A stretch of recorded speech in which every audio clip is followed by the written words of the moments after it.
आज की कड़ी में हम लेखक और स्वतंत्रता सेनानी पंडित माधवराव सप्रे को याद कर रहे हैं, जिनका जन्म 19 जून 1871 को मध्य प्रदेश के दमोह जिले के पथरिया गांव में हुआ था।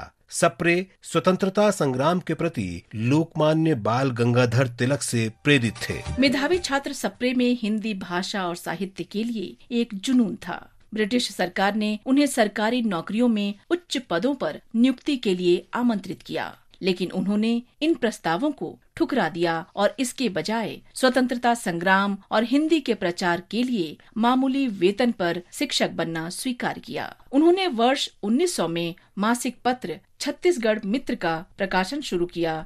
माधवराव सप्रे की प्रेरणा से रायपुर के कंकलीपारा में आनंद समाज वाचनालय की स्थापना की गई, जो राष्ट्रीय चेतना और राजनीतिक प्रवचन के केंद्र के रूप में उभरा। 1905 में सप्रे ने नागपुर में हिंदी ग्रंथ प्रकाशन मंडली की स्थापना की और वर्ष 1906 में हिंदी ग्रंथमाला नामक मासिक पत्रिका का प्रकाशन आरंभ किया। इसके एक अंक में स्वदेशी आंदोलन और बहिष्कार नामक एक लंबा निबंध प्रकाशित हुआ था। ब्रिटिश गवर्नमेंट प्रेस एक्ट के अंतर्गत वर्ष 1908 में पत्रिका को बंद कर दिया गया। 1905 में वाराणसी में कांग्रेस अधिवेशन में माधवराव सप्रे ने लोकमान्य बाल गंगाधर तिलक से भेंट की। बाल गंगाधर तिलक की अनुमति से सप्रे ने 1907 में तिलक के मराठी समाचार पत्र केसरी के हिंदी संस्करण हिंदी केसरी साप्ताहिक का नागपुर से प्रकाशन शुरू किया। सप्रे ने बाल गंगाधर तिलक द्वारा मराठी में लिखी गीता रहस्य का हिंदी में अनुवाद किया।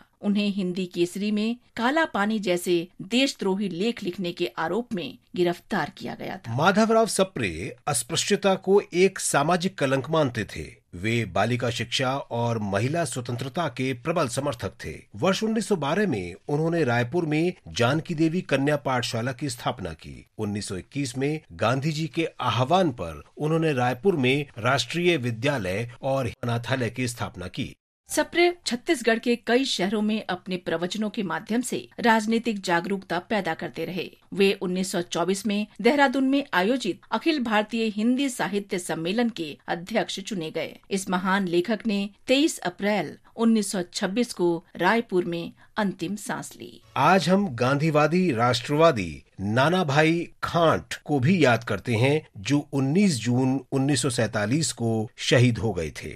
राजस्थान के डूंगरपुर के निवासी नानाभाई खांट एक लोकप्रिय भील नेता थे और रास्तापाल में भील स्कूल की देखभाल के लिए एक गांधीवादी संस्था डूंगर सेवा संघ चलाते थे। डूंगरपुर के अत्याचारी शासक महारावल ने डूंगरपुर सेवा संघ का विरोध किया और विद्यालय को बंद करने का आदेश दिया। 19 जून 1947 को पुलिस अधीक्षक और उनकी टीम गांव पहुंची और नाना भाई तथा मास्टर सेंगा भाई को विद्यालय बंद करने का आदेश दिया। इस आदेश का पालन करने से इनकार करने पर पुलिस ने सेंगा भाई को पीटना शुरू कर दिया। वे उन्हें स्कूल की इमारत से बाहर खींच कर ले गए और रस्सी से पुलिस के ट्रक के साथ बांध दिया। नाना भाई ने सेंगा भाई की जान बचाने के लिए चलते ट्रक का पीछा किया। पुलिस कर्मियों ने नाना भाई को इतनी बुरी तरह से पीटा कि उनकी मौके पर ही मृत्यु हो गई।